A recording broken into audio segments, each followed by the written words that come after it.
Marissa, you and I both went with the puffy sleeves tonight. I think that's like a really good sign. It is. I'm all about the puffy sleeve.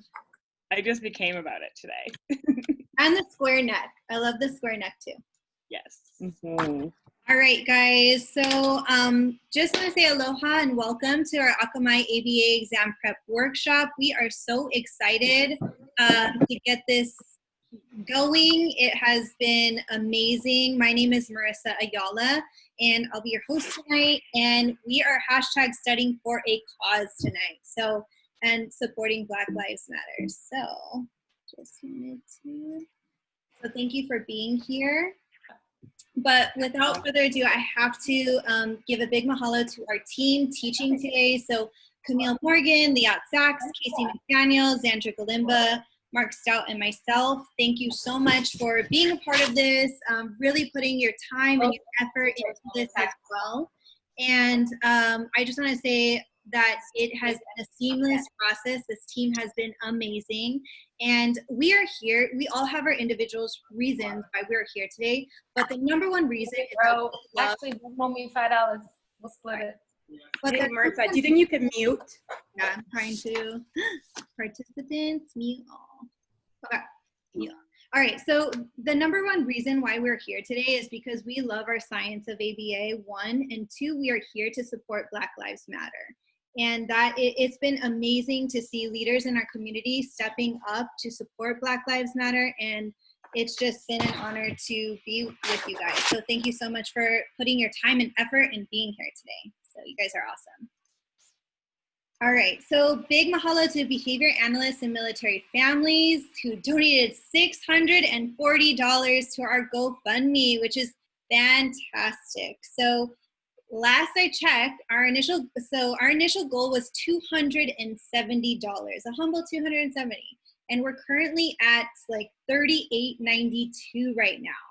So for you guys who have already donated, if you at the end of this are like, damn, that was a badass workshop, I'm gonna go back and donate again, help us reach our goal of $5,000. That would be fantastic. All proceeds go to the NAACP, Legal Defense and Education Fund. The 27 was representative of Breonna Taylor's 27th birthday. That was on 6/5, June 5th, which is when I started the initiative. And we are making a difference by being here today, #studying for a cause. So thank you, all the donors who have donated your money. You guys are amazing, and we wouldn't be able to raise all this money without you. So thank you guys so much. All right. All right. Casey, your favorite part? This is Casey's jam. She loves giving out rule-governed behavior. Casey, go. How can I ask to unmute? Can you guys hear me? Yes. All right, so guys, there are some instructions, some rules, right? Rule-governed behavior. Do not make it become contingency-shaped where your behavior is punished, okay? So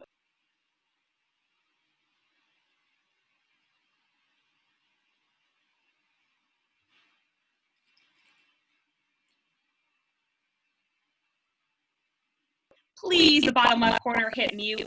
We will mute all, but if for any reason you are not muted, you're taking a pee or you are yelling at your children or spanking them, whatever it may be, you are going to be seen and heard. So rule number 1 of Zoom, mute yourself. Tonight we're doing 25 questions. It'll all be scenario-based, multiple choice. The second biggest thing we need you to do, if you hit, I want you guys to do this right now, and we're gonna practice this together as like a behavioral skills training. You hit chat, okay? It comes up on the right-hand side. Everyone do it, so we don't have any errors. You hit chat, step 1 of your task analysis, right? Then you go over to the to button on the bottom, right?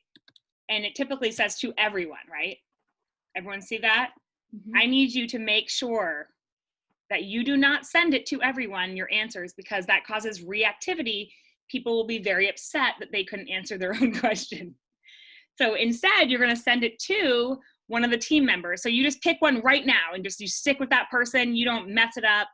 You could send it to Marissa, Camille, me, Oh, well, Liat and I are both studying those ABA, so you could, I don't know, I should change my name, but I always say choose whoever you like the best, but I want to do that between me and Casey. I'm gonna rename my name to Casey. You can send it to me or Liat at Studying Notes ABA, or Marc. Okay, so pick one and stick with it for the whole time. Do not change it. Okay, and if you send it to everyone, you're gonna be it's gonna be sad. Yes. I mean, mistakes happen, but please just make sure you do not send it to everyone. And then we're gonna get a sense of like which questions we need to focus on more, and we're gonna go into detail. So why don't you practice that now? Practice right now just sending to one of us hi. Okay? Okay, Paige, I see you. Love it, love it. Yeah, good. Rosie, okay. Yes, love it, guys. All right, and so the BCBA who's reading the question will go over it. You're gonna have 1 minute. I'm gonna set a timer on my phone because when you're reading exam questions in your actual exam, you typically wanna be around 1 minute of reading it and answering it, okay?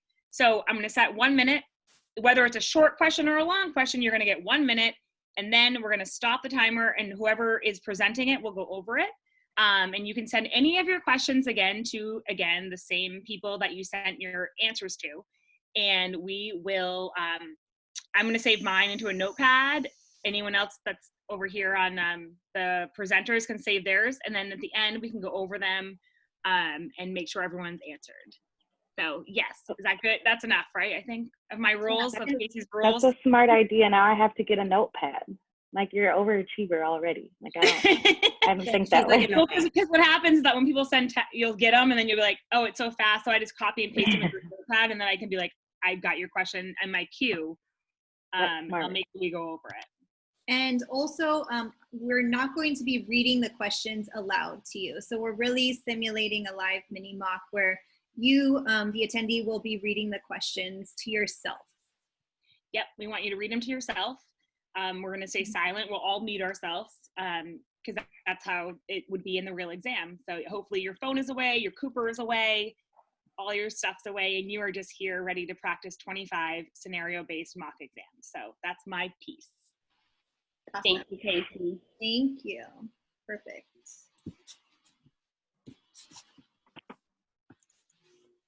All right. Hi, guys. Okay, we're going to start. A cow says what? Send it to the private person. Send it to the private person. Let's practice. Yay, people are doing privately. This is your practice. How funny would it have been, though, if everyone's like, move, you know, like. I almost said it, though, so how to redirect. All right, good job. So that's us starting you guys off with some behavior momentum and also an interverbal. The behavior skills training we just taught you. So and it was an interverbal. Yeah, exactly. Well, actually, you guys were typing, so but that's transcription. Actually, that's fine. Actually, it would still be an interverbal. Okay, sorry. Keep going. All right. So our first question is from Camille. So we're going to set up the minute timer.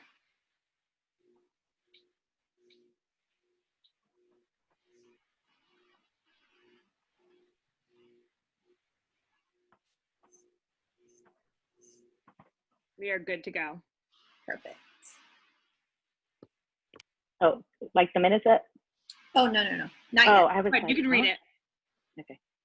Oh, we're not reading it. That's right. The minute is set. Yes. We'll get used to this, guys. I'm going to just keep doing this. It looks like people are getting it correct. We got some mixed answers on my side. Same here. Got a lot of the right answer, so that's good. Mm-hmm. Yeah, we have a lot of right answers too.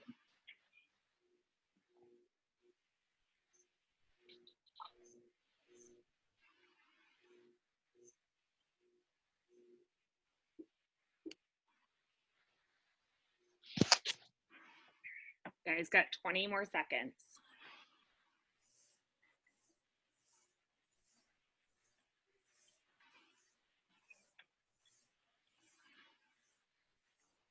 And I like the where this conversation is going.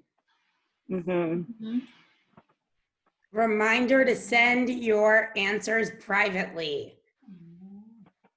Okay, so if you are writing 2 in the chat, you're going to put it to Casey McDaniel, Camille. Is it Camille on here or Camille? I think I'm Camille on here. Marissa, Zandra, Marc. Someone missed that behavior skills training. Maybe they just joined. That's okay. All right, time is up. Cam, you did it. So, all right. So I got a lot of A's, some B's, and I got a lot of D's. So the answer to this question is actually A. It is a text. It would not be a mand because we do not know if the child in this case is actually, number one, motivated for this item. And we also, it doesn't say anything about them actually receiving the item. So that would not be a mand. As far as not being information, not being enough information, excuse me. So this was, my hope was to kind of trick you guys because it does not specifically say how we oftentimes talk about text. Usually when we're in the clinic and stuff, we'll be like, what is it? And like that usually is the SD that would tell us it's a text.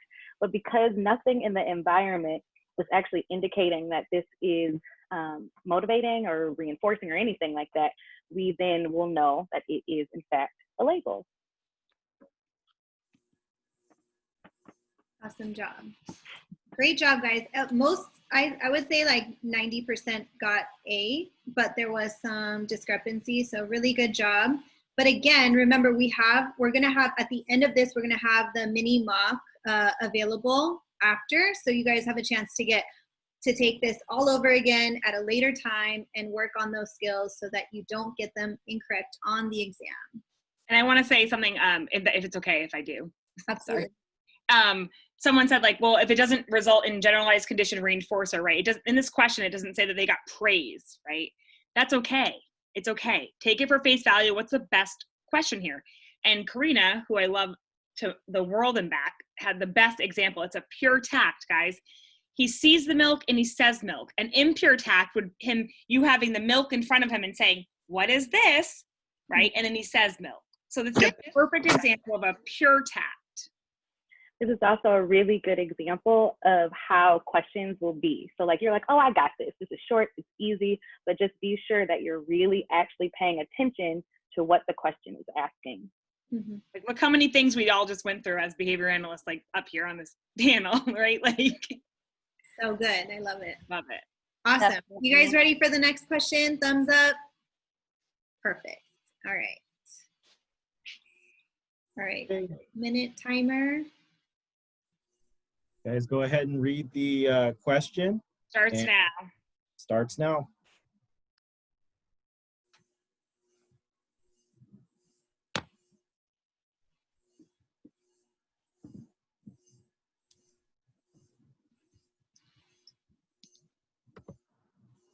Just a reminder to pick somebody from the team to send the answers to privately.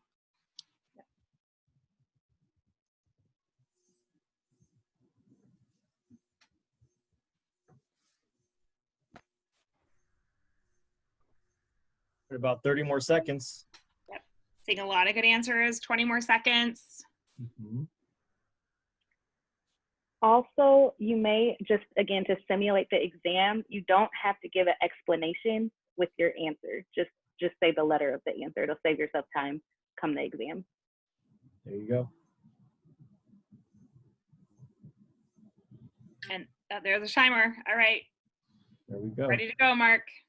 All righty, everybody. I pretty much, all the answers I was sent, we got a B. We got B, which is the correct answer. The correct answer is prediction, verification, replication. So that's the 3 dimension. Those are the 3 dimensions of baseline logic. I believe I saw one answer that was A, description, prediction, analysis. Mm-hmm. So that could be a little bit misleading. Description and prediction, those have to do with the 3 levels of science, right? And analysis, obviously, that's not part of those 3 levels. Actually, B was the correct answer. C is not the right answer. That's actually the return contingency. So correct answer is B. Amazing. Okay, guys, just a friendly reminder before I got to start saying names. Please put your message when you are sending, I know many people are in here, send it privately, okay? So where it says to, it should not say everyone. You should be sending it privately to myself, Casey, Marc, Zandra, Camille, or Marissa, okay? If you hear that, send a private message to someone right now. Practice that skill. All right, please. It's not for me. Your friends in here get mad. Okay, keep going. Perfect. All right, you guys ready for question 3 or? I was going to say maybe while we talk about why we do baseline logic a little bit, like in like a nutshell. Go ahead, Casey. So baseline logic, we do this because when we're doing demonstrating experimental control, we must always practice these things. So you're going to predict, right, that if you take baseline of a behavior and it's like at levels, let's say 5, average of 5 times per hour, it doesn't matter, whatever it is. You're predicting that if you do nothing, right, if you do nothing, that behavior will stay the same, right? That's what your prediction is. Now you implement a intervention, okay? Like, all right, here we go. Here's our independent variable. We're going to implement it. And in order to verify, so the behavior changes. That's awesome, right? It's called the affirmation of the consequent, which I won't even go into right now, but I'm going to say it. Then you take it away and you're verifying that behavior went back down to baseline, right? Now you're verifying that independent variable was indeed, right, responsible for behavior change. But not yet, not cool yet. You need to replicate that shit, right? So now you need to go back in, right, and implement that intervention again and see the behavior change again. That's replication, right? And replication is what we are as scientists. You've got to do all of those steps. Baseline logic is so important in experimental design. Like, you have got to have all those steps for it to prove that there's a functional relationship. Sorry, experimental design is like my life. For this one, I always think about weight loss. They always take your starting weight. They have to take your starting measurement. That is the baseline. And then when they give you whatever kind of, I don't know, workout plan or diet plan or whatever, that's them trying to see if whatever their experiment or what have you is if it's gonna work. Okay, sorry, go ahead, Marissa. No, that was perfect. Thank you for explaining that and going into more depth about baseline logic. That's awesome. All right, are you guys ready for an IOA question? Oh, wait, no, we're not there yet. Sorry, never mind. Number 3. Marissa's excited. I'm excited, guys. I don't know about you. I'm so excited. I love this. This is so fun. I love all these minds on one board and all these, it's so fun. Awesome. We have the timer going. Got start, yep. Perfect.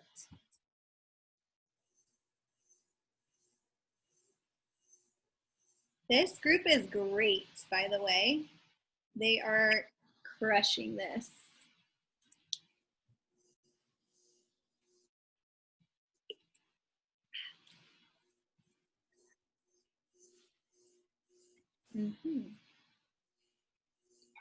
A little shout out to you guys, SR plus to everybody, because I see not one message sent to everyone. There it is.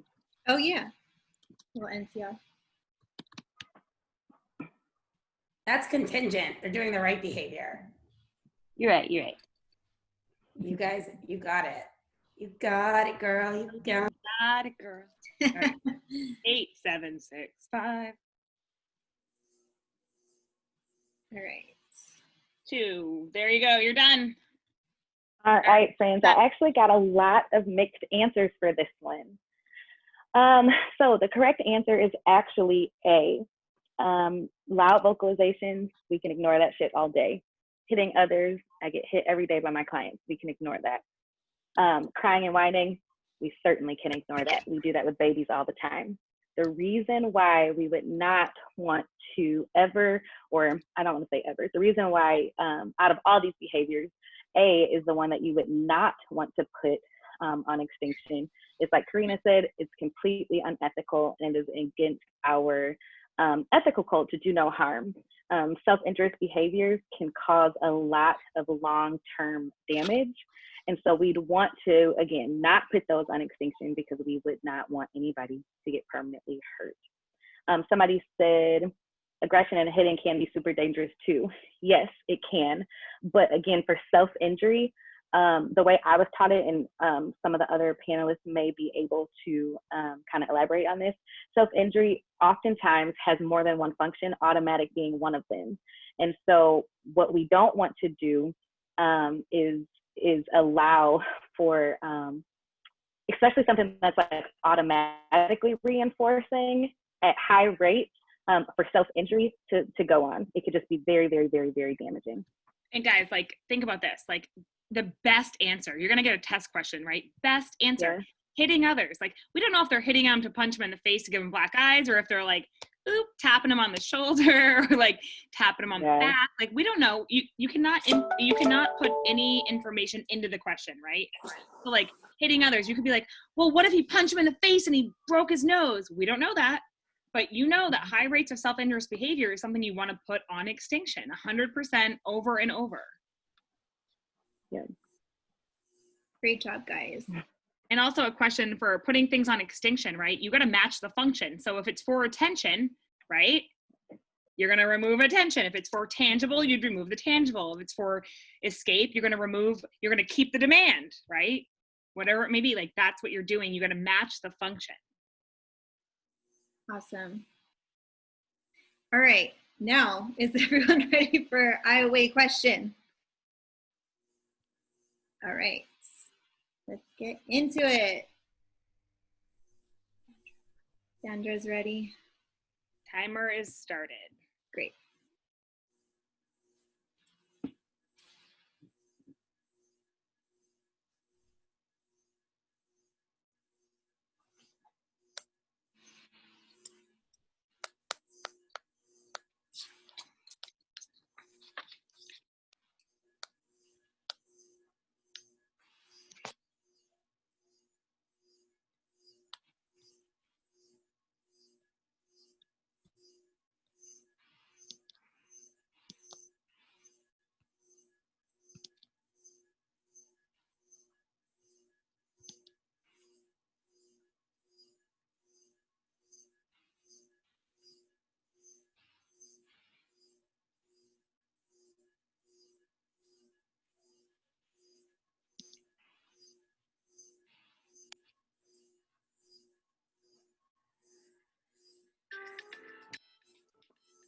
Your timer.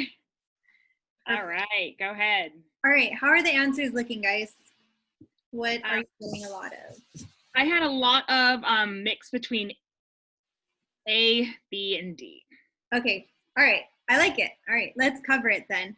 Okay, so the question is asking for scored interval, right? So scored, we know that we are looking at the X's because this is meaning scored, right? So we can go ahead and get rid of 7 interval because that has 2 O's, okay? So what I like to do is I like to just look where are the scored, and it has to match. Observer 1 and observer 2 have to match. So I'm gonna circle 4, 6, 8, 10. Okay, so it's gonna be 4 is my first number, and then I have 5, 6, 7, 8, 9. So that is my second number. So it's gonna be 4 out of 9. Okay, so it's 44% is D is the correct answer. So why we would use scored interval data, right? So remember the acronym HULS, H-U-L-S, okay? So high rate unscored, low rate scored, okay? So why we would use high rate versus low rate. So if, for example, Johnny is hitting at a high rate, like 9 out of 10 times, I'm most concerned when Johnny is not hitting, okay? So I'm gonna look at the unscored interval. I'm gonna choose unscored interval data because I'm most concerned when Johnny's not hitting. But if it's a low rate of hitting, then I'm gonna go with, I'm most concerned when Johnny is hitting. So that's the difference between why we would choose high rate versus, unscored versus scored data. So the answer is D. And so for those of you folks who got A, that's actually, trial by trial. So X's and O's. So that would be 1, 2, so that would be 4, 6, 8, 10, and 7. So that would be 1, 2, 3, 4, 5 out of 10. So that's not trial. We're not in trial by trial. So we could go ahead and nix that. And then what else?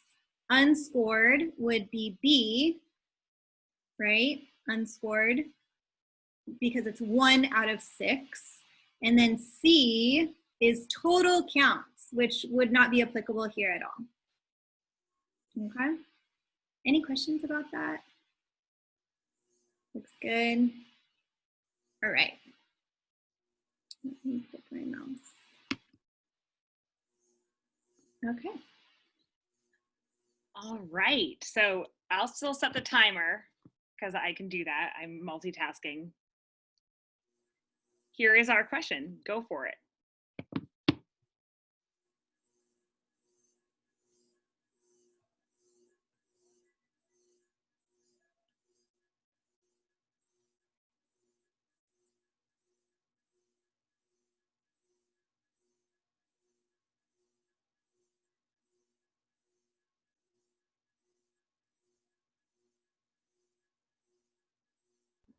I'm liking how our students are putting hashtags in the answers that I'm getting. Hashtag.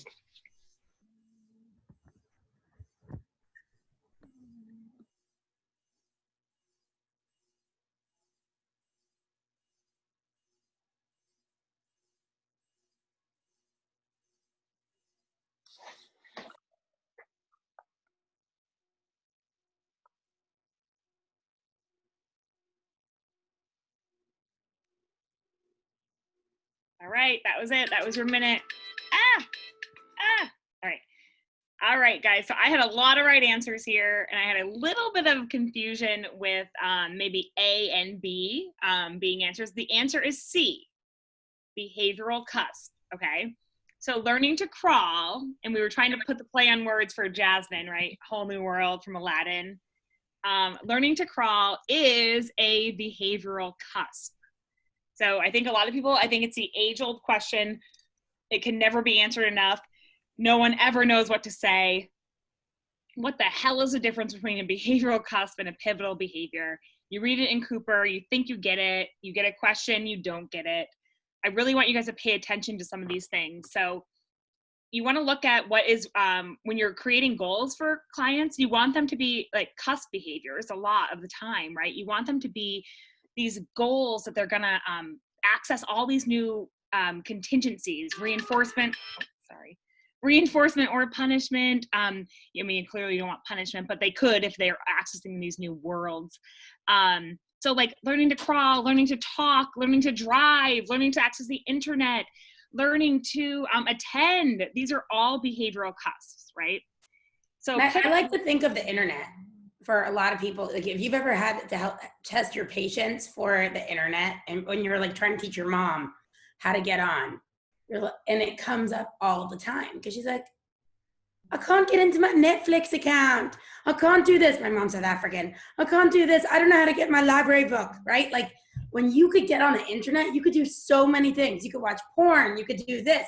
You could order food. You could get on Grubhub, right? Behavioral cuts. Sorry, Casey, oh, thank you. Continue. Passionate about that. And the pivotal behavior, guys, is definitely going to be something that I want you to think about like this. You learn one behavior in one setting, and then without training in another setting, you're able to generalize what you learned to that setting. So shout out to Sitecore guys for a really good example that we can extend to a lot of different places. But they talk about you learn how to cut wood on a grain, and you're in a workshop class in high school, right? You're in woodworking and you like cut wood on the grain and it cuts nice. Now you're at home and you've got meat or you've got vegetables and you're like, oh shit, like now if I cut on the grain here, it also cuts really nice. Do you know what I mean? So that is you're generalizing a skill that you learned into an untrained environment, right? A new environment with an untrained skill. So you're able to be like, oh shoot, I can do this here too, right? So that's a pivotal behavior. So it's think of generalization if you think of pivotal behaviors. And if you think of a behavior class, like it's just opening this big door, this whole new world I can crawl, it opens you up to all these new pivotal behaviors you can learn to generalize to learning a whole bunch of new behaviors.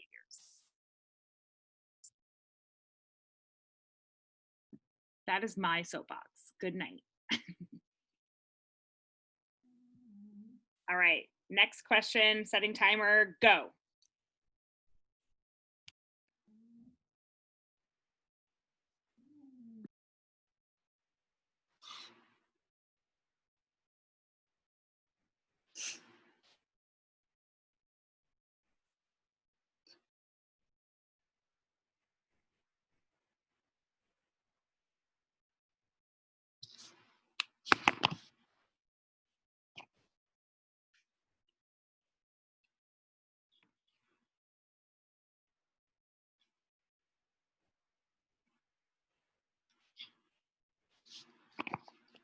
How are things looking? I see some answers. I'm seeing a mix for sure. Mm-hmm. Oh, cool, cool.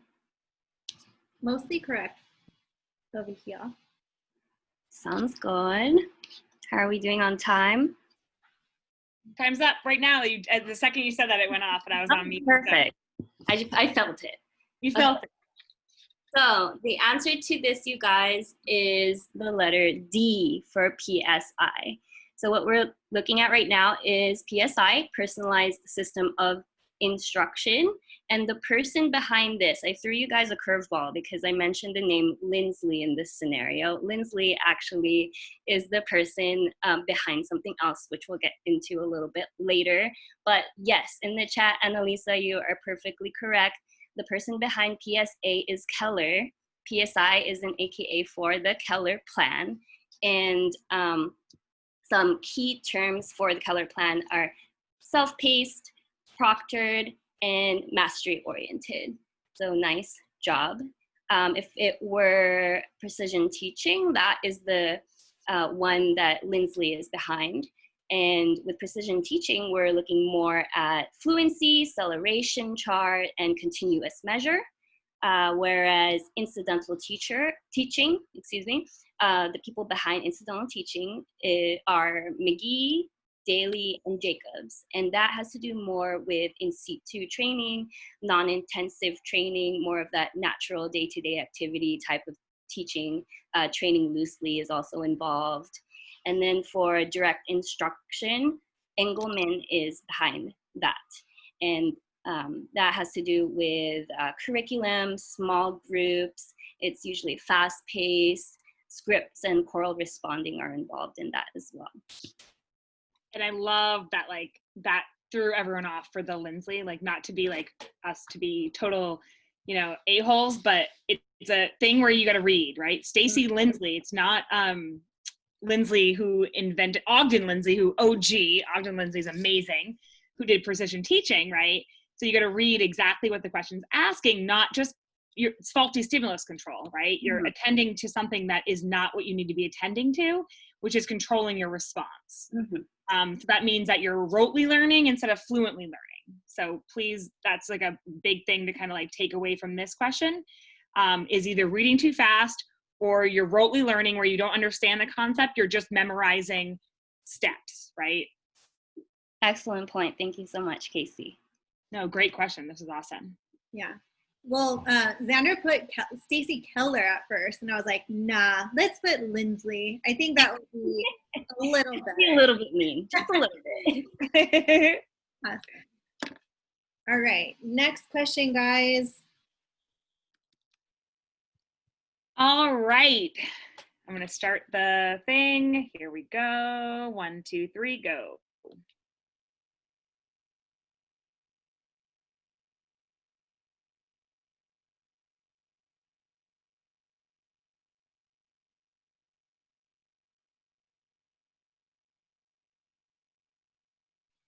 And sorry if I mute you guys, but for now, we just want the panelists to have their microphone on. So that's, so if I'm muting you, so sorry, but we're just trying to keep it streamlined.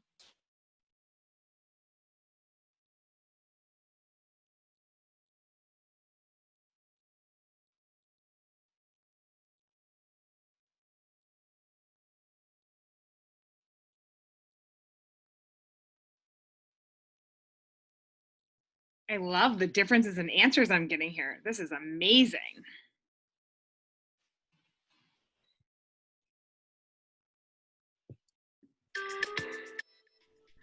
All right. All right, guys, let's see if I could do this question, this beautiful question written by Casey, and I'm going to see if I can explain it.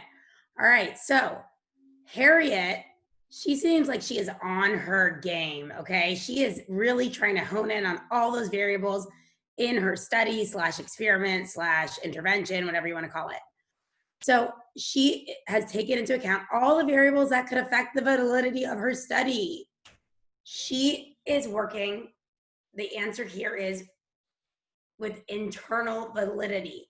Internal validity is all those things that we could control, hashtag internally in the experiment itself, right? We want to make sure that there's no other random things popping up, that we're getting the results. Actually, of course, Pavlov did that right when I'm talking, that we're getting that as the result of whatever experiment we're doing, not just some random thing that's going on in the world. For those of you guys who put external validity, it's not external validity. External validity would be, let's say she was trying to do a study for, like, are you kidding me? Whenever I talk, I need a, let's say you're trying to do a study and you want to see if it could be generalized to, let's say you're working on, oh, let's see how positive reinforcement works with rats, right? Are they going to push the lever, or are they going to not?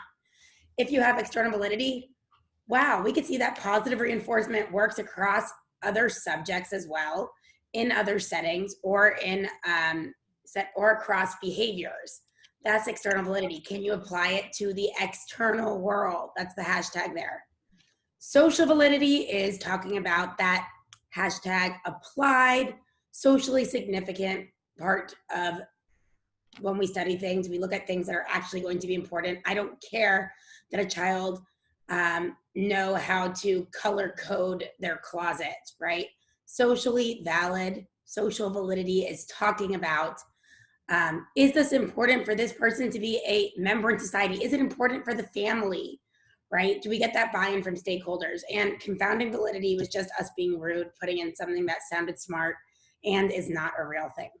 Right. It would be a confounding variable, which would be the variables that you cannot control for during your study, right? And I would, one thing more on social validity, this is like also given at the end of any type of research. You're giving like a questionnaire or like a Likert scale to whoever your constituents or your members or subjects are, right? Family members, of being like, hey, did this like change your life? Like, did this like the behavior change? Like, was it socially significant or socially valid for you? Could you go out to dinner now with your kid because we did this? Like, and same for staff members who are implementing it. Like, was it socially valid for you? Like, is your life better because of this? Is a client's life better because of it? So yeah, internal validity is just saying that I know damn well my intervention is what caused change in behavior, and it's nothing else, because I made sure I controlled for all of the extraneous and confounding variables. And extraneous is, so I had some questions, sorry. Extraneous is going to be the things I mentioned in the beginning. In the environment, things I can control, temperature, lighting, where I'm doing my study, those are extraneous. Confounding is the things I can't control, right? Like, I don't know if mom gave her nighttime meds when she came into my study today. Like, shit. I don't know that she was getting therapy from another therapist during my study. Shit, right? Like, those are all confounding things that you cannot control for, but you try to. Awesome. Great job. All right. Next question. Let's see. Number 8. If you guys are taking data. All right. Go, baby, go.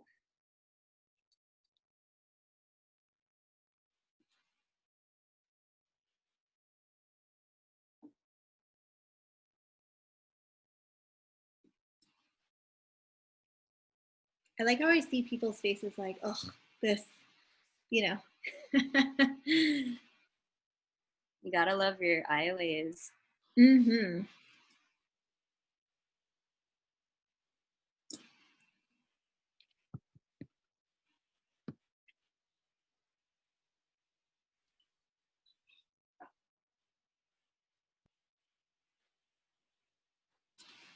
Annalisa in the chat says she oddly loves calculating IOAs.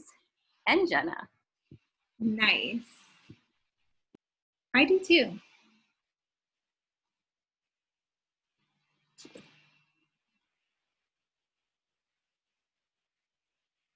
Okay, I'm getting some mixed answers. Time was up, guys. Perfect. Okay. I think IOA is the only thing that makes sense anymore. Awesome. Okay, well, we're going to break it down. So what the question was asking was about exact count, right? Exact count IOA. So exact count has to be exact. So it has to be 100%. It can't be 90%, can't be 85%, has to be 100%. Okay, so what we're going to do is we are going to look. So basically I had something similar to this question on a mock, and I didn't know what the hell to do with it. I was like, what are all these numbers? Why are they written like that? We don't write numbers that way. However, all we have to do is on your exam, get your little whiteboard and map it out like this, box it out like this, do it in intervals, okay? So, so exact count, we are going to do interval 2 because it's 8 and 8, interval 4 because it's 10 and 10, interval 6 because it's 3 and 3, and interval 10 because 7 and 7. Exact count, not 7 and 8, not 6 and 5, has to be the exact number. All right, so we have 4 out of 10 intervals, right? So it's going to be 4 out of 10, which is going to be, our correct answer is B, 40%, okay? And also remember that exact count is the most stringent. So I teach my supervisees, me CLT, like TLC backwards, me CLT, or some people do MELT. So most stringent, exact count, whereas least stringent, total count, okay? And when we were in our team meeting, you know, Casey said that mention this, total count is total BS, right? So if you, if you look that total count is what? 83%, right? Whereas exact count is 40%. 83% for an IOA, not bad at all, right? But exact count is the most stringent, and it's 40%. All right, so if you chose B, which is, I'm sorry, if you chose A, that was total count. So you added up all of these behaviors. So 50 out of 60, which got you 83%. And then if you chose C, you did a whole lot more work than necessary. You did 3 out of 4, which is 75%, then 100%. And then you added all of those together and divided by 10, which gave you 78%. And obviously it's not D, none of the above, because our answer is B, 40%. All right.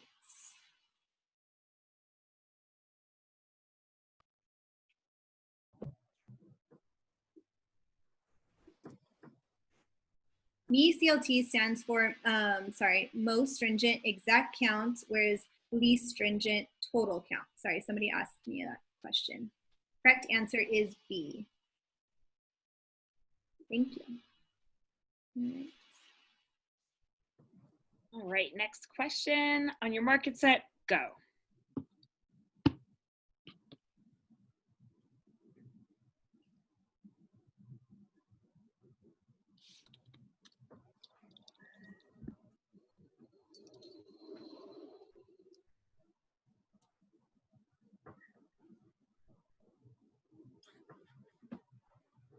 Make sure you guys answer privately, please.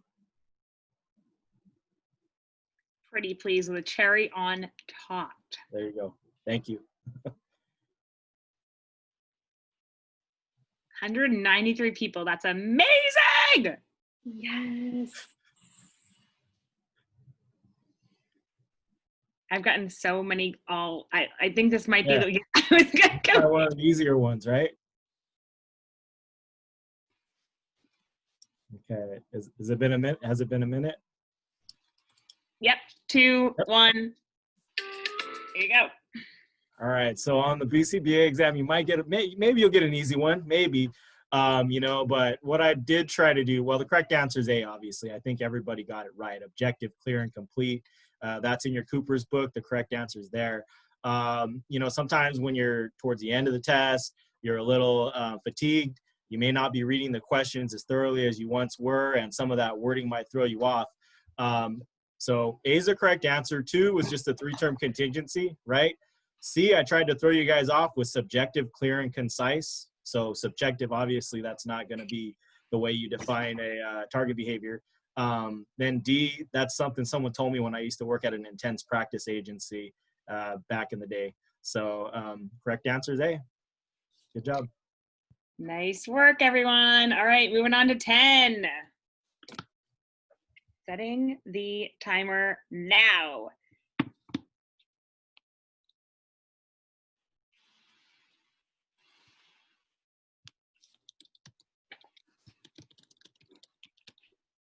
Camille, I used your name here.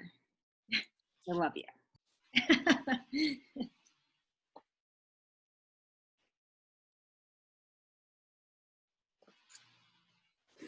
I just feel so honored. I feel like I should have known that in advance. I would have used your name on mine. I just suck at coming up with names. It's always like Johnny, Charlie, Jimmy. I use Johnny all the time. I always have. I should mix it up too. Same here. I've got some really good answers on the side, and this is a tricky one, so I'm really happy to see this.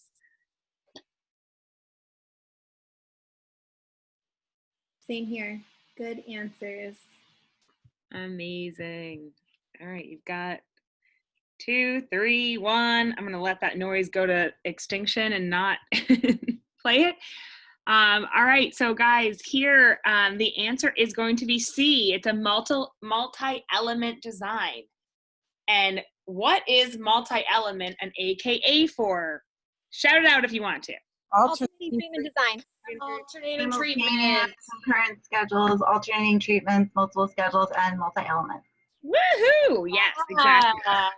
Nice. I love that. I had a lot of good answers. So like the reason why we talk about first a functional analysis, so we're giving you that in that question, right?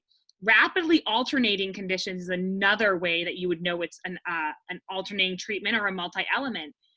It wouldn't be multiple treatment because in multiple treatment reversal, that's a type of reversal design, but you're not rapidly alternating, right? You're in a sequence or a condition for like say 5 or 6 sessions, and then you're going back to baseline, then do a different treatment, right? So this is exactly the perfect question that would be for an alternating treatment design, which would be C, an AKA multi-element design. Good job, guys. Can I just tell you guys super quick before we go to the next one? I made this like bet in my mind, like it's whoever, like if all the people messaging me gotta answer like the answer all right, I'd take a tequila shot. So thanks guys for the last question. Oh, that was her one thing. Shot o'clock. Finally got one. Okay. Question 10. We're ready. Wow. Love it. Love it, love it, love it. This one was hard too. So kudos to everybody. Yeah, because you not only need to know. You didn't take the shot on this one, I don't think, did you? No, the one before. Oh, okay. Yeah, I was gonna say, you didn't take a shot for this. I was like, whoa. No, guys, multi-element is an AKA for alternating treatment, so you need to know, right? You need to generalize that, and you need to be aware of your AKAs. So there you go. All right, next question. Here we go. Moving on to 11. That's me. Start. Go.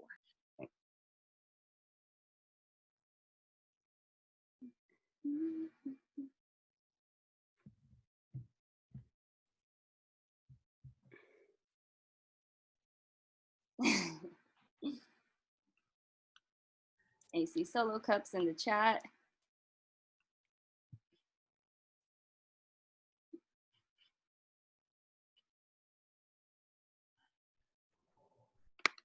Okay, I see some mixed answers here.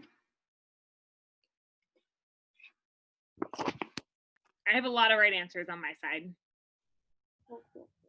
I do like they're between two of them though, so that's a good thing. Mhm.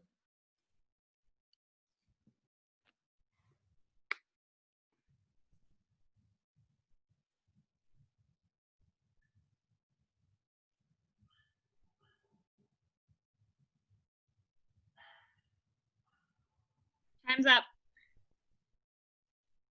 Okay, you guys. So the answer for this one is A, stimulus generalization. So with stimulus generalization, we're looking at multiple stimuli and one response. So in this particular example, our multiple stimuli are our friends here. So Jasmine, Henry, Catherine, they are the multiple stimuli. And then the one response that we're looking at is Alex saying, hey, it's not right, we should do something about it. So that is the one response that he is providing to each of those stimuli. However, if it was B, response generalization, then we would be looking at multiple responses, so different types of behaviors and one stimulus. So I could be telling Catherine, hey, we can sign up for a petition, we can donate money to this organization, or we can go out to the protest. So those are all different responses that we're looking at, but it has to do with one stimulus, which is me talking to Catherine. And then obviously, like, we're not having to deal with C or D. Matching law and extinction bursts do not apply to this question. Good job, everybody. All right, moving on to question 12. Starting now.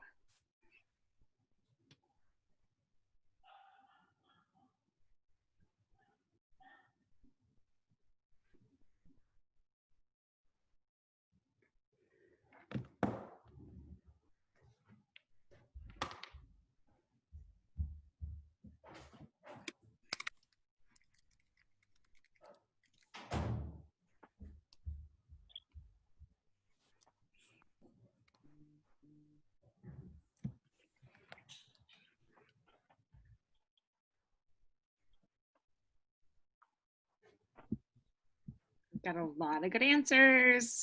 Mm-hmm. I got a few varying answers. What about you guys? I got a little variation between a couple, but a lot of the more correct one. All right, Yeah. End of that. Go ahead. Okay, so for this one, the answer is A. Reason being is because in the question, it's talking about doing something before the behavior even happens. The behavior in this case would be being distracted by their peers. So again, whenever we're kind of doing any antecedent manipulations, that's when we're manipulating the environment before the behavior actually occurred. Another one that I got was B. So like Casey already said, confounding variables are pretty much just like, oh wait, hold on. If an extraneous variable is the option, could that also be correct since it's in the environment?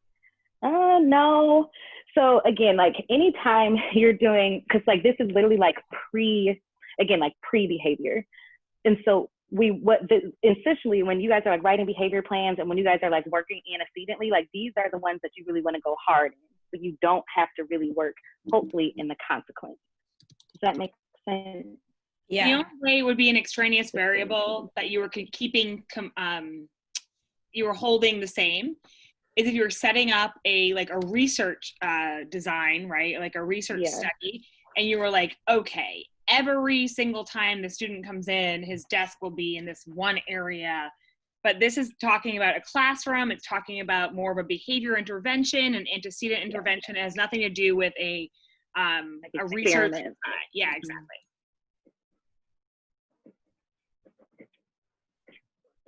And by the way, training loosely, it might not say antecedent intervention on the test. They are assholes, okay? They're not gonna be like, it's a clear antecedent intervention, right? Like, so you need to be able to train loosely and understand that that is the best answer here. Really like your driver's test, like always pick the best answer out of all the ones available. Mm-hmm. Absolutely. All right. All right, great. For variables, someone said, can you explain the other variables? So complex variables, not a thing. Context variables, not a thing either. There's made up terms, which you'll see too. So the only other one was confounding, which we just talked about. So, all right. All Let's go right. to Awesome. 13. So before we move on to question 13, I am going to meet you, Camille, and I'll take a shot for all my people who are messaging me if you get the answer correct. All right. So if everyone does, I'll do it. Yes, This I whole absolutely thing's love full of this. vodka. This is all full of vodka. Great. I wish I prepared myself. All right. Well, I just went to go get it. So go get it. That kind All of right. party. Okay. No, All I right. got my alcohol. I'm counting All right. you guys. All right. So Number question 13. 13. Here we go, guys. I'm starting the timer now. Go ahead. Only if everyone gets it right. Yeah. Oh my God.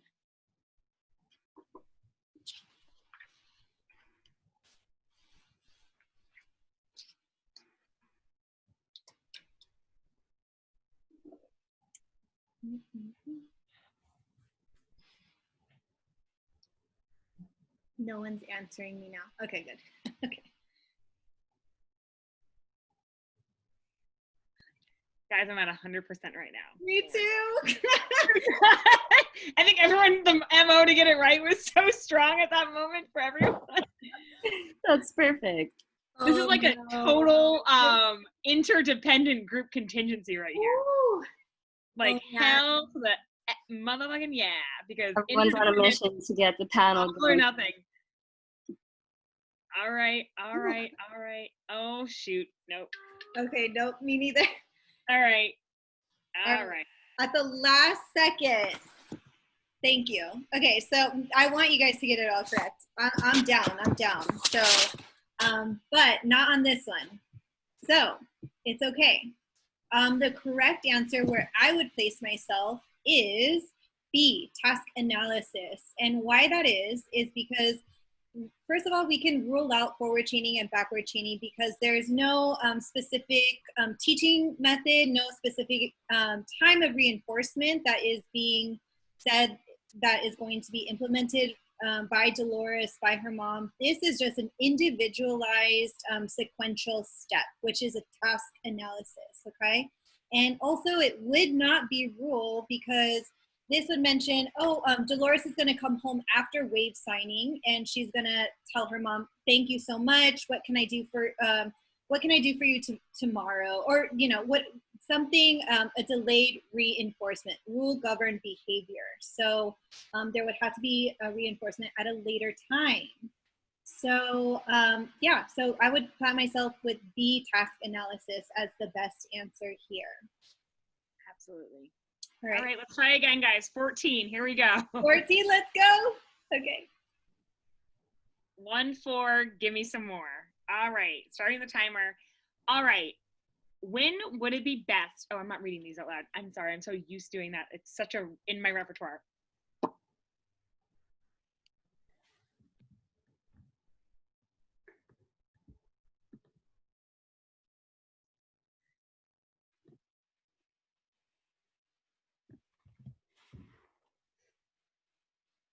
We have people saying, this is amazing. Love this. So I have all right answers right now. So I mean, Really? Yes. Do you? No. Oh, I do. I do. I have 100% on my side. Nope.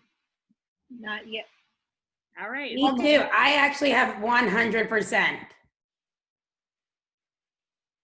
Oh shit. How much more time do we have? I got 100% 10, 9, as 8, well. 7, 6, 5, 4, 3, 2, 1. All right. Okay, the answer is D.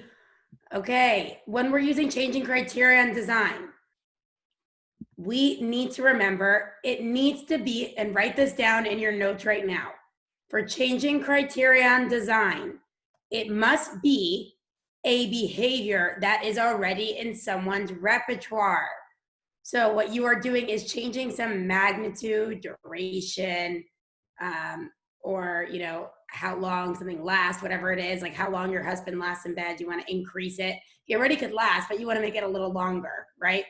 So here it's talking about teaching a child to increase typing skills from 40 words per minute to 45 words per minute. All right, teaching a child who speaks English how to speak Spanish. No, that wouldn't work. It's not in their repertoire already. B, implementing an intervention to teach a child how to tie their shoes. No. If you wanted to do it, you could, like, if they already knew how to tie their shoes, you could say, right now they're tying their shoe in 1 minute. I want to see if they could do it in 50 seconds. Then I want to see 45 seconds, okay? Last, teaching a child to play the piano when they only know how to play the guitar. No new skill. So ask yourself, is the skill in the person's repertoire? Boom. Next. All right, 15 guys, here we go. Let's get a team, someone. All right, starting timer, go. Okay.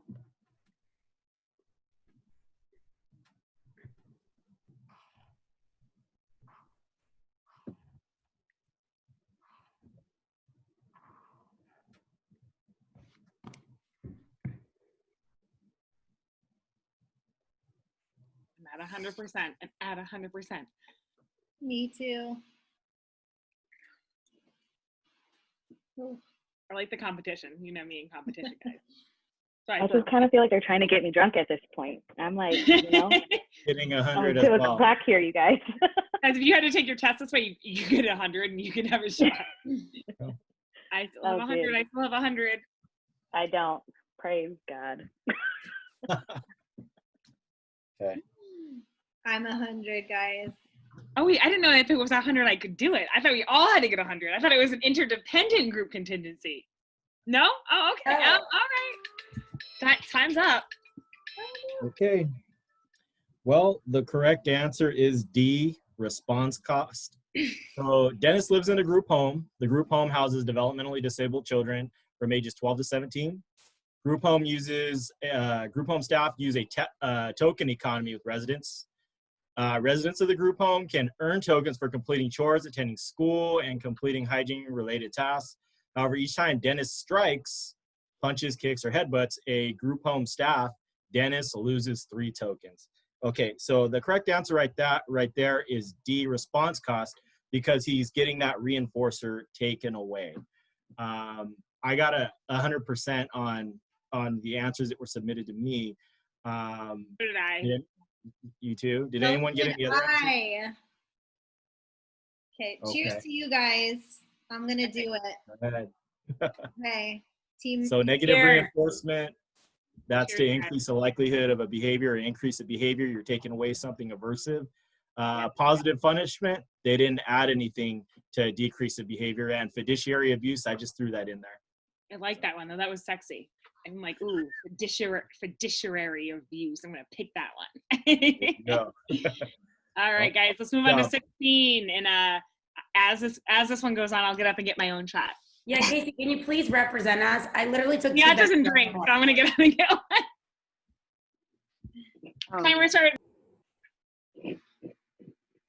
So I'm joining the party. Yeah, This is a you. bottle of soju. Yeah. Oh my gosh, okay. Yeah, Marissa, I gotta hit you up to figure out where I can get some soju here. I haven't been able to find like any good ones. Oh, Oh, plenty places, plenty. do you guys have H Mart? That's where I got mine. Mm-mm. Ah, I love H Mart.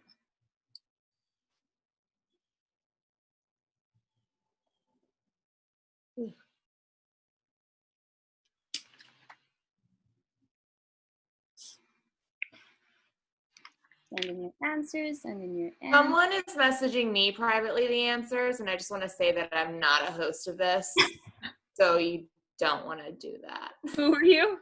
It's Annalisa. Annalisa. Someone's messaging me the answers privately, and I You're was now like, honorary co-host. not me. So we are. All right, time is up. Here we you. go. What is the answer? To me, Casey, Liat, Marissa, Camille, or Marc. The correct answer for this one is C, textual. So when we're thinking about textual, we are looking at something with a verbal SD. It has point-to-point correspondence and no formal similarity. And that means like the form of the language has changed. So in this particular example, we're seeing a text, Black Lives Matter, and we're saying the text, Black Lives Matter. So it would be a nonverbal SD, right? Yes. And so for transcription, there's also no formal similarity there, but it's kind of reversed in that way. So we are seeing something, or we're saying something that is written. So, oh no, someone is saying something and then we're writing it down. So let's say somebody is telling me Black Lives Matter and then I'm writing it down. So that's like, I like to think of it as transcribe. I'm transcribing what was said. You got it. What were the answers like for that one? I had a lot of good ones. Good. All right, we're moving on to 17. Timing is starting now. Let's see if you guys can have me take a shot. Get me 100%. Go. I doubt it will happen on this one, but if everyone gets this one right, I personally will have Casey take 7 shots. Okay. Not Literally, true. if everyone gets this one right, I will have Casey take 7 shots. I would be dead in the river. And I'll drink toilet water. Yeah, not gonna happen. I love that you volunteered her. Someone said ratios right, exactly ratio. Right. Guys, read this question very slowly. I'll give you time. This is a very important question, so we'll shut the fuck up. Go ahead.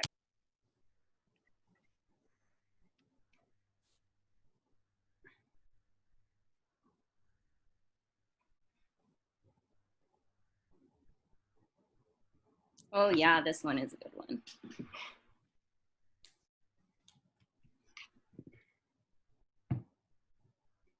Casey's like, I'll explain this one. I'm much smarter at this than you. That's what she told me.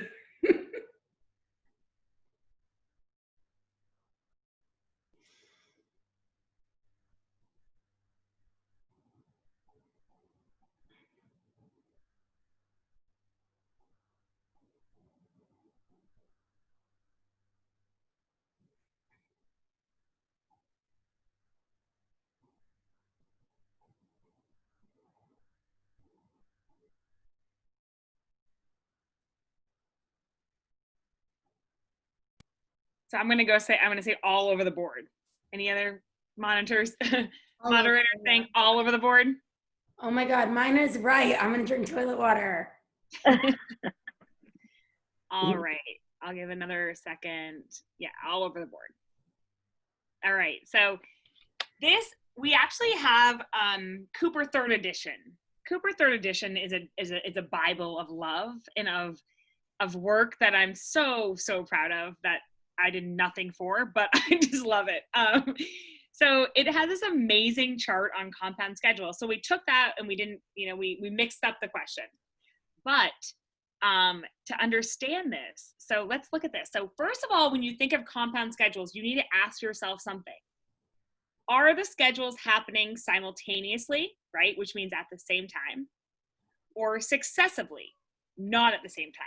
That will limit it down. I'm not going to go into all the detail we get into the collective, but I will just say, like, those are questions to ask yourself.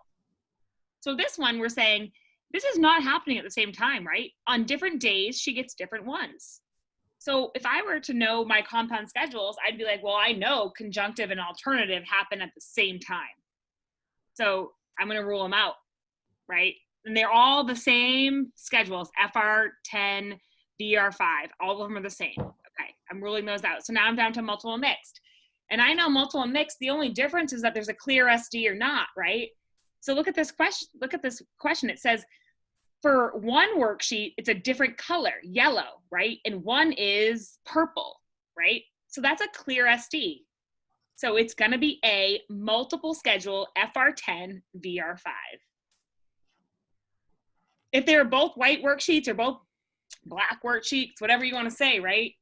Both purple worksheets, both yellow worksheets, then you'd have no idea what the difference is of why you're being reinforced on this, right? But in this question, there is a clear SD. It's a multiple schedule FR10 VR5. That's my girl. You see how she explains that? That's my girl. All right, here we go. Time is set.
Time's up. Go for it.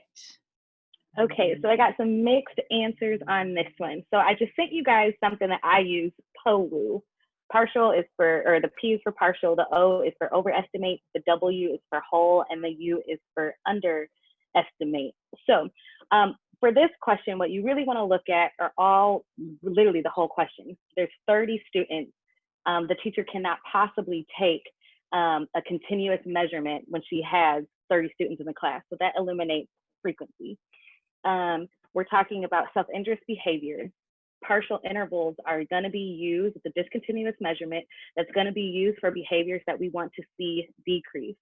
It's also going to be an easy measurement for the teacher to take, because at any time in this interval, if Jamie engages in this behavior, the teacher just has to mark it, they're good to go on until the next interval.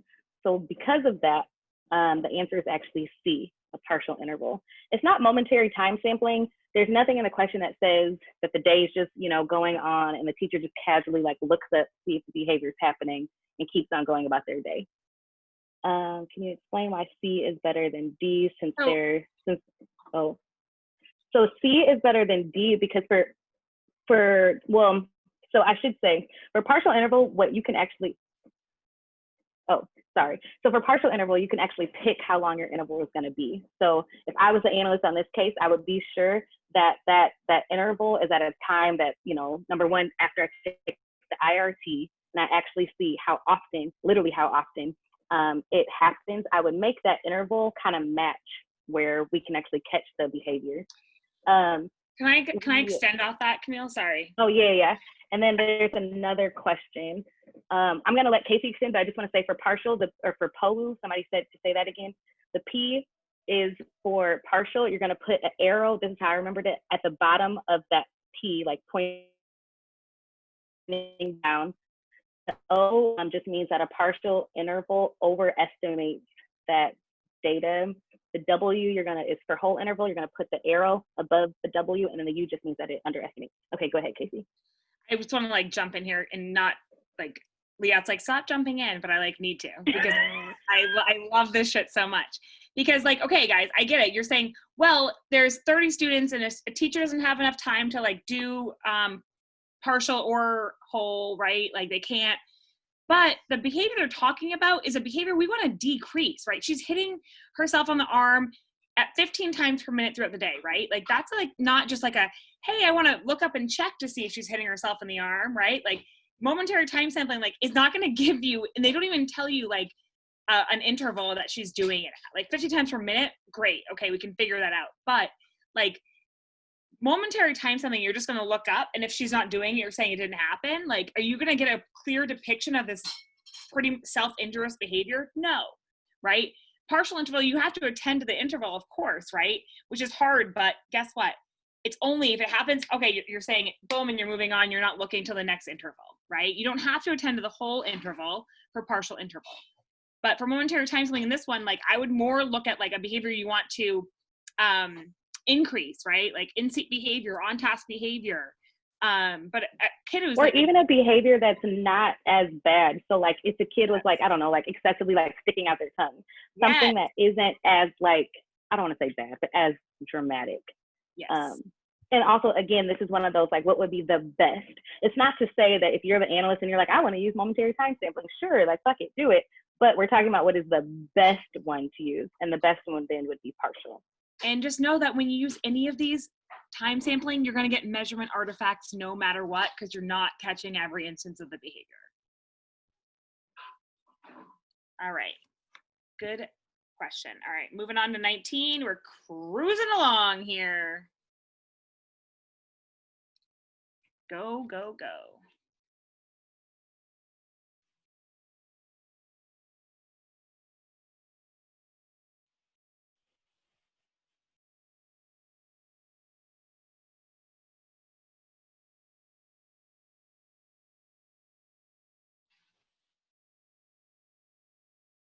Guys, I might put 100% of this one. I'm begging you guys. My husband is too, so come on.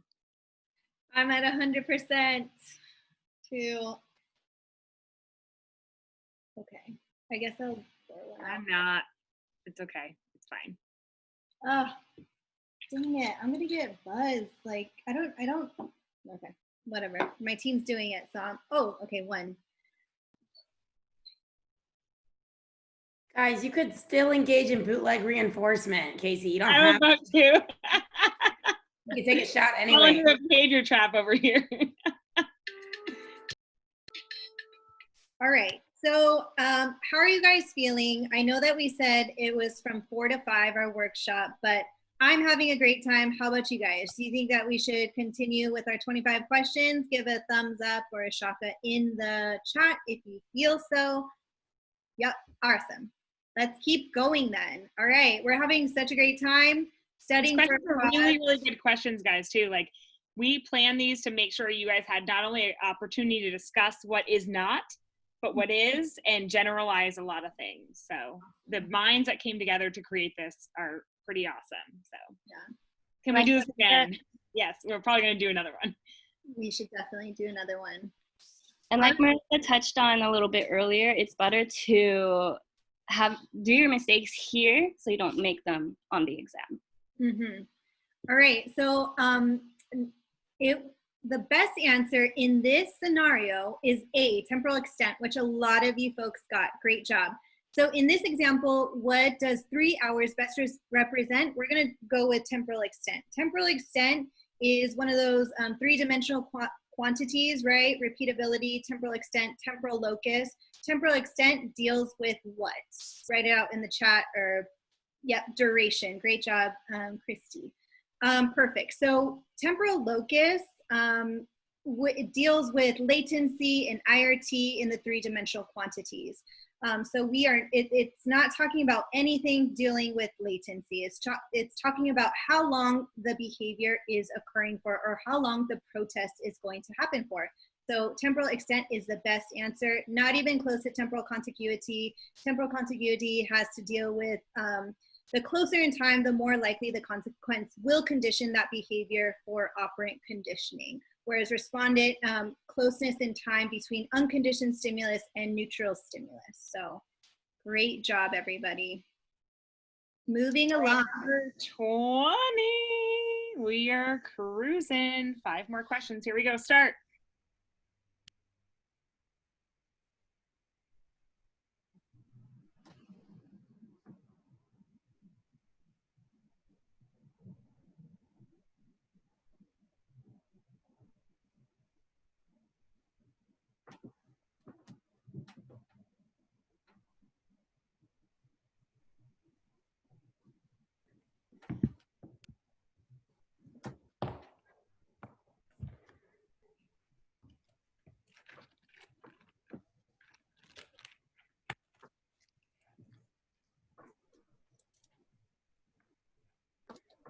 Oh, I was so close. Just do it, Casey, just do it. I might, we'll see. I have it poured here. I'm just like, I'm very rule governed behavior over here, guys. Like I follow rules to the T, and I'm like, Liat knows that. All right, time's up. Here we go. All righty. I'm getting some mixed answers on this one. Okay. anyhow, the correct answer is B, independent group contingency. So that's the type of group contingency we're using because each client, excuse me. Sorry, I was disturbed. Each client is gonna meet criterion and earn the reinforcer. So each client can individually meet that criterion and earn the gift card. In this case, only Carl and Steve earned the gift card, whereas Bill informed the staff that he didn't want to clean the restroom. So he didn't meet criterion to earn that reinforcer. So that would be independent group contingency. In order for it to be interdependent, that would mean that all individuals in the group home would have to meet that criterion of cleaning the restroom. Then if they all met that criterion, then they would all get that reinforcer.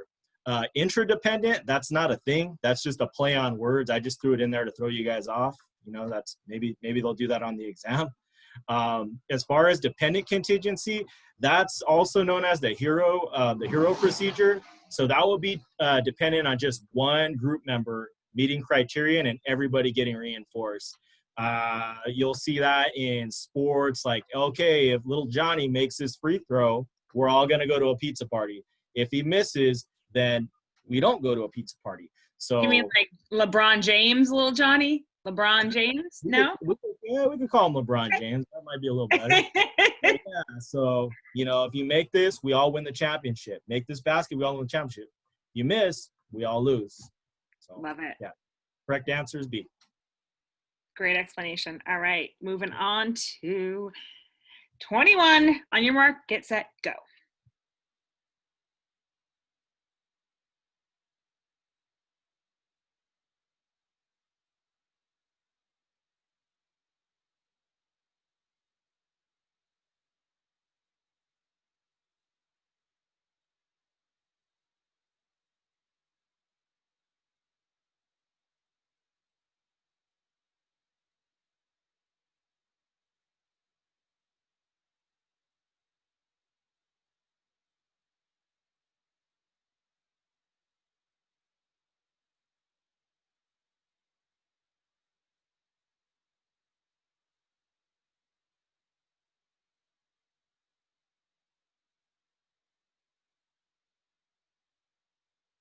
Casey, pour a shot for both of us. I need you to take one. Everyone got it right.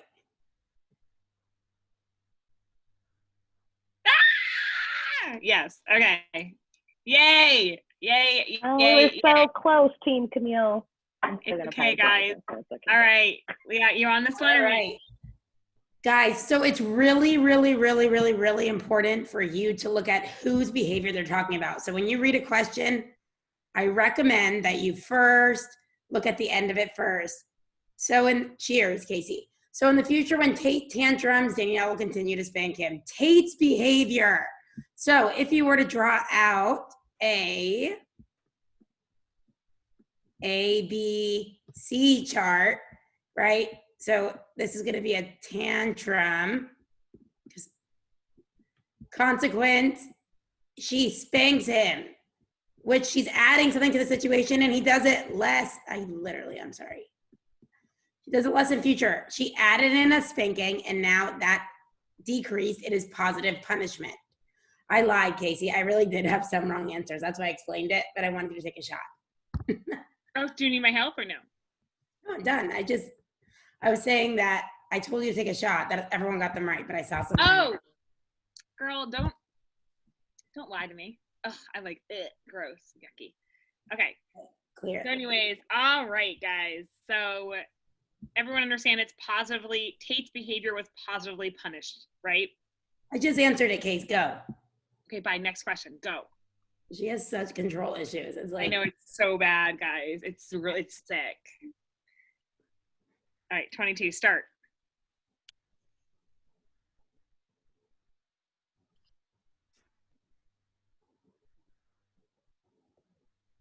Have my soju ready.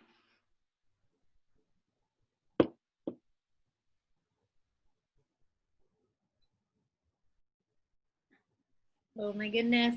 Great answer so far. God. That's what I like to hear.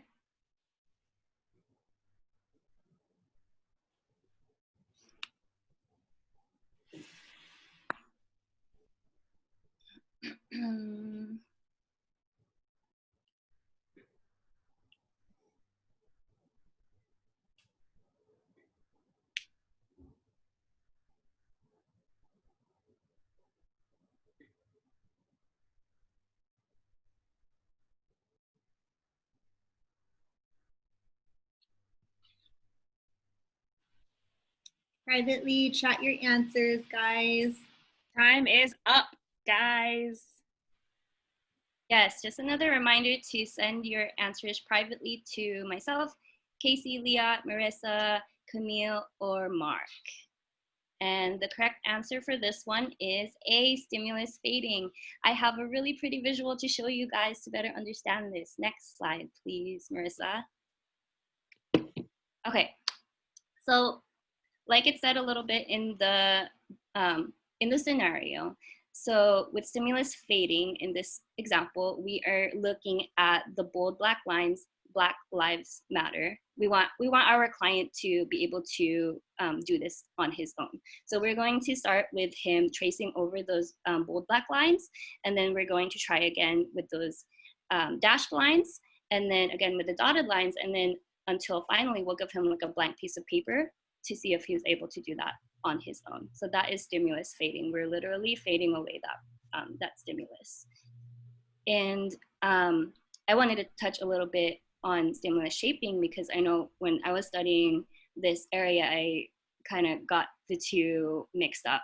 And so with stimulus shaping, we're literally looking at teaching with the shape or the form of something. So if we were to, if we're wanting to teach our client the word apple, then stimulus shaping would look like this. So we would start with that shape of the apple, and then we'll fade back a little bit on that image of the apple until finally we have the actual text, just the plain word apple.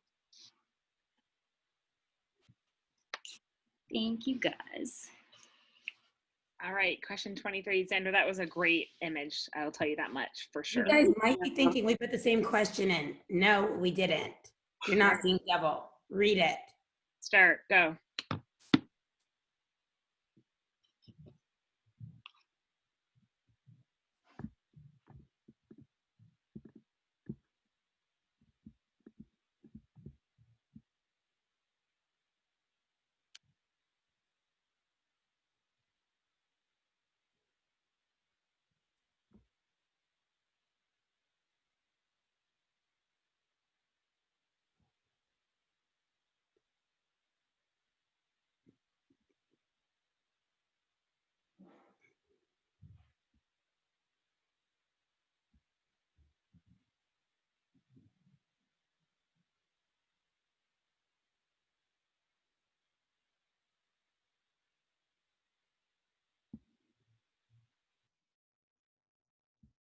Nice job messaging privately.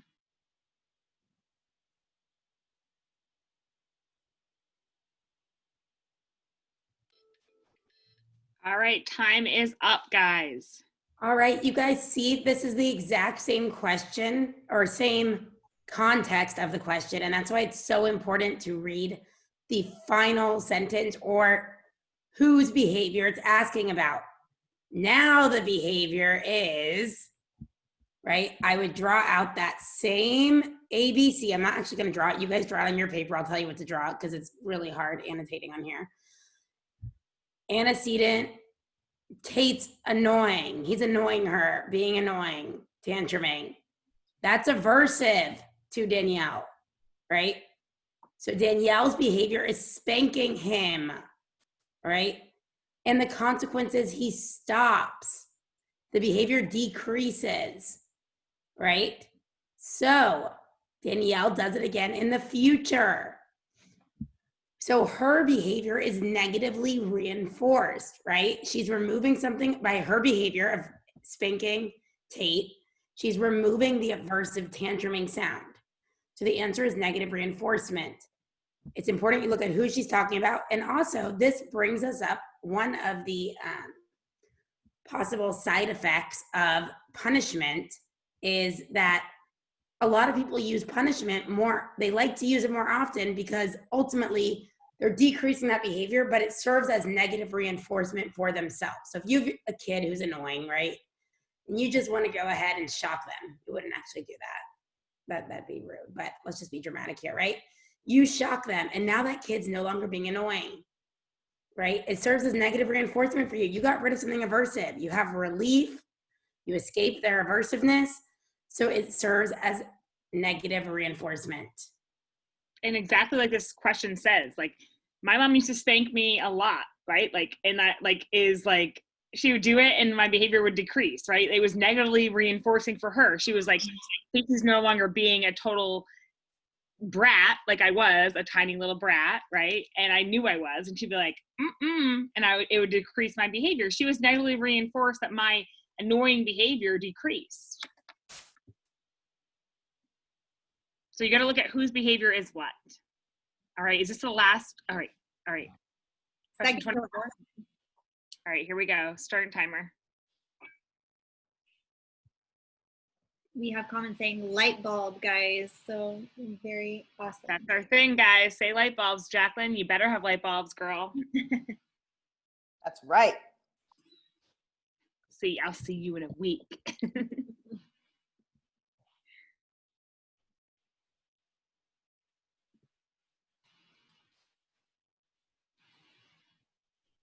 All right, I'm getting a lot of great answers, 100% so far.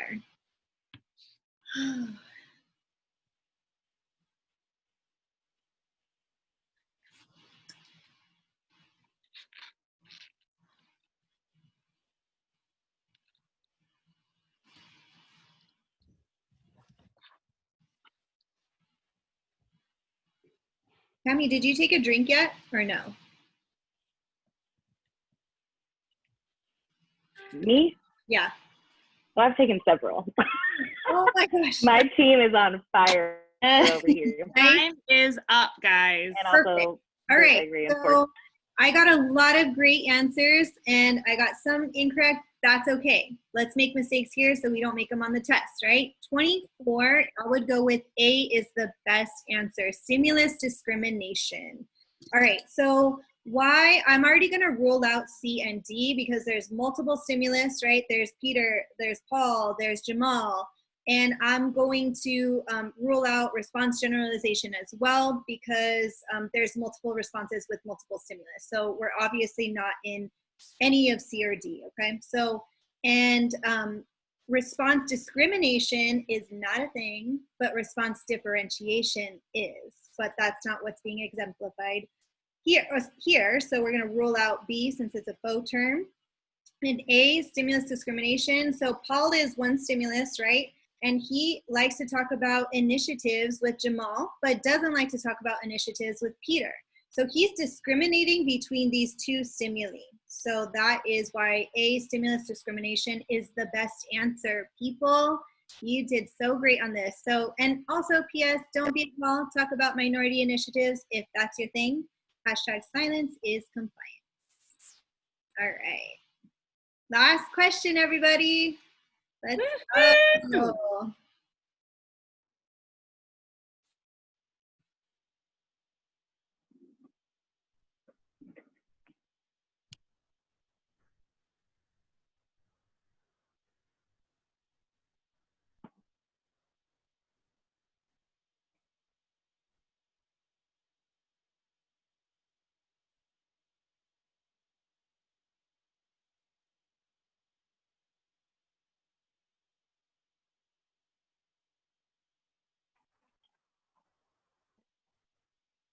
I will not be drinking during this one, guys, just so you know.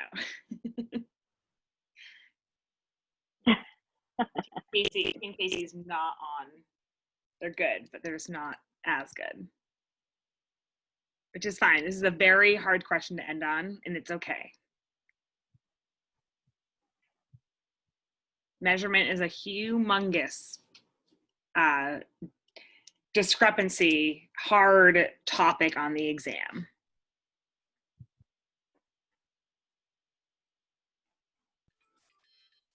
Time's up. Can you guys hear me okay? Yep. Okay.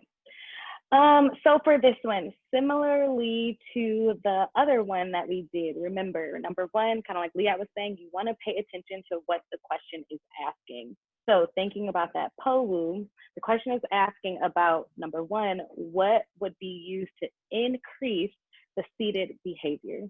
So that already tells us if we are going to use a discontinuous measurement, that should indicate that we should be using the whole interval. For this one, we would not necessarily want to use duration or frequency. Those are continuous measurements. We'd want to use a discontinuous measure. One is just easier. And then two, because what we'd actually want to do is we kind of want to be shaping up this response for a longer amount of time. So for this one, we have the interval set, or we know that the data is being taken for an average of 2 minutes. We have the interval kind of sort of not really set in this question, but anyways, we'd want to shape up that behavior to actually be occur for a longer and longer period of time. So for this one, we're going to want whole interval, because ideally we would want that student to be in their chair or in their seat for the entire interval.